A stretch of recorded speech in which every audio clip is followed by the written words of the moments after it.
how to fix my Safari browser on my iPhone. So first of all, in order to fix it, what I'm gonna do, I'm gonna just go back to your screen, go ahead to your settings. In the general settings, what I'm gonna do, I'm gonna just go ahead and find Safari. Just go ahead right here, scroll a little bit down till you find the advanced. You're gonna see at the last option, go ahead right here, go ahead to the first option at the top, which is website data.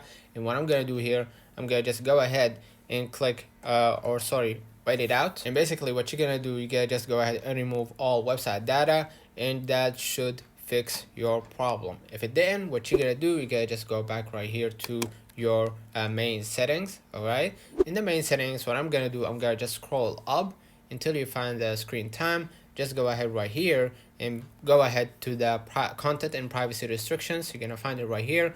Just go ahead right here, and basically what you're gonna do, you're gonna just click right here. Before you click the content restrictions, go ahead and allow the content and privacy restrictions and toggle it on. Basically, you gotta just go ahead to the last option at the first section, and what you're gonna do, you gotta just go ahead right here to the web content, and I'm gonna just go ahead to the web content right here. And what I'm gonna do next, I'm gonna just go ahead and unlimit